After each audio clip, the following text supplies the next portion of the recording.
Time to do some service in the old Kubota. Winter, as you can see, is already here, a little bit behind.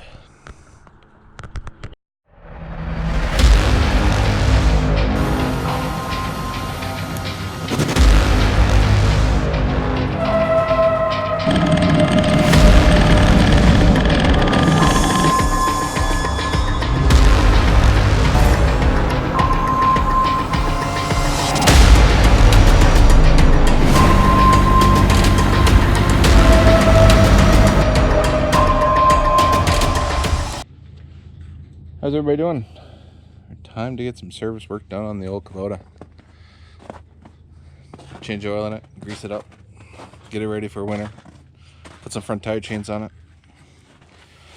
I don't use it that much in the winter, but it is very handy to have ready to go if you do need it. Let's get cracking.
I like to fill my filters before I put them on the tractor. This one's a little tricky because it's sideways, but it can still be done.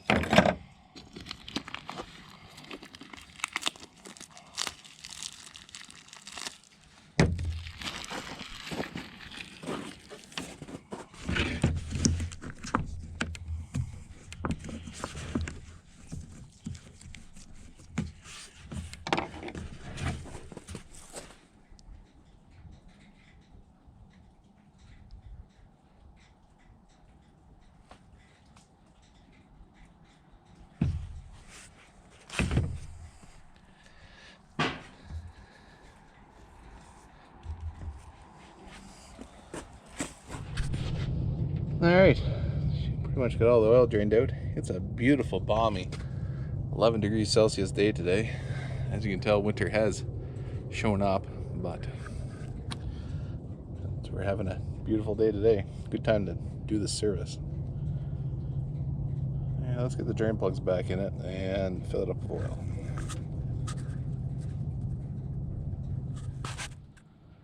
So I like using Kubota oil. I just think if they built the engine, you should probably run their oil. I don't find it all that expensive more than others. I don't run synthetic in this because I don't use it in the winter that much. Any days that I'm going to use it is usually above 0, and I plug the block heater cord in. So I just stick with the tried and true 10W30 and run it all year round. Like I said, I might put an hour or 2 in the wintertime on it. I don't use it for anything else other than mowing and stuff in the summer.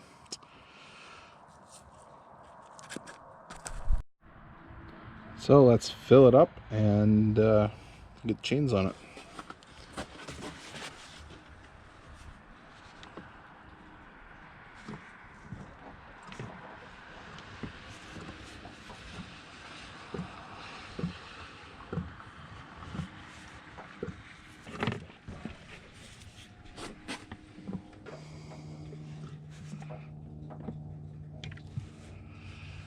Try that.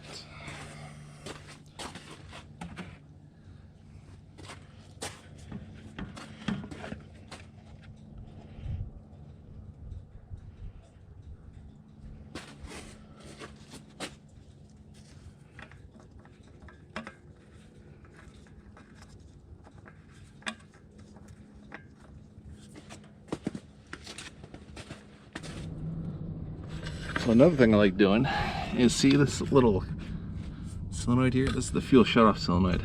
So I like disconnecting it. It's just a push pin. And then when you turn the key on, you don't hear that clicking anymore.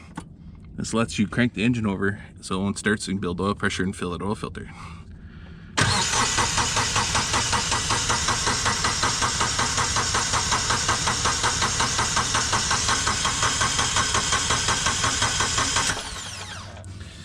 And then once the oil pressure light goes out, you just plug this back in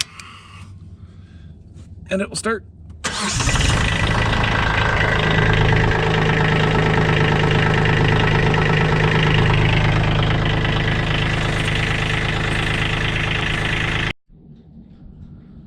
So these are the chains I made up last year for the front of this thing. They're V-bar chains. You can see they got a nice V lug on them. They work pretty good. I put them on the front so you can get steering and traction. Some people are worried about breaking stuff in them. I don't run chains in the rear of this. I do have a set of chains to put in the rear, but I elect just to run the front ones. If you go through and you really think about it, like the power distribution through this thing, if your front tires, like you're doing all your steering and all your traction loader work and all that stuff on the front, the back, do you really need them on the back? I don't know. Some people are on the back. I know GP Outdoors, he runs his on the back. This is his first year of chains on his tractor. I talked to him last year and told him about putting chains. I put chains in the front of it. I don't read too much about breakage because when this thing's in four-wheel drive, and that's usually how I run it all winter long, it's getting traction off the front tires. The back tires, they slip. So I never get torque bind in this thing because there's not enough traction with the back tires without chains on it to break anything. I've ran chains on tractors for years, and even when I snow plow with the plow trucks, I put the chains on the front and never had an issue. Well, let's get to it and get them on.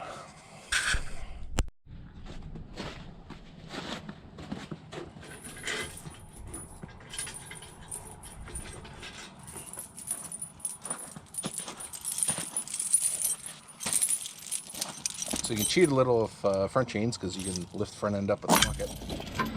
Another way to cheat is to take the air pressure out and then make sure your chains are good and tight, then air them back up again. Used to do that with ag tractor tires, like big ones, for the winter back east when I used to live in the Maritimes. So get them somewhere in there. Always do the inside first,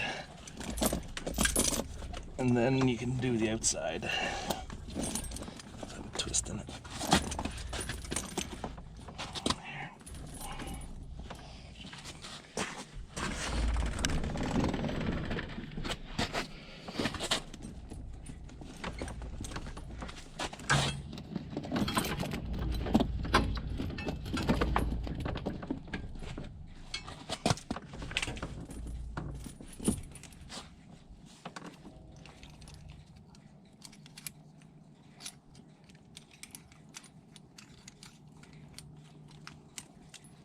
Can't remember exactly where these are supposed to be.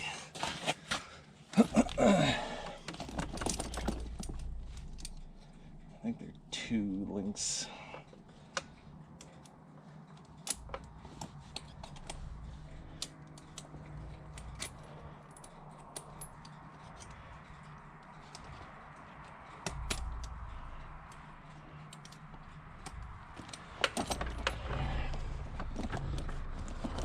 Little, I have to tighten them up a little more.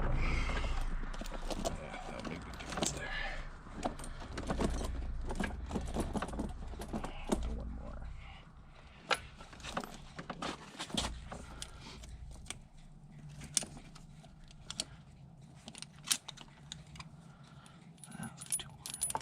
Something tells me it's supposed to be 2.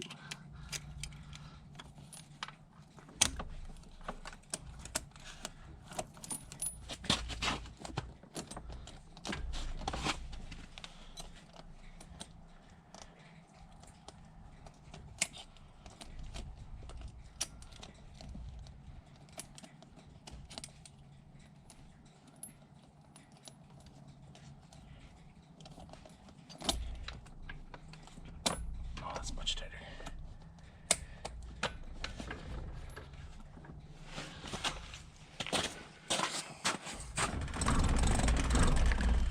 There.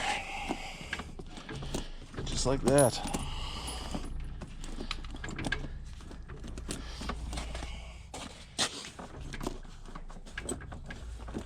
Back.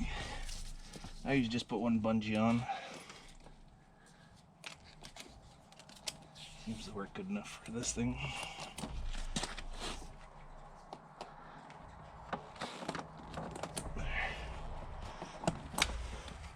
That's it. On to the next side.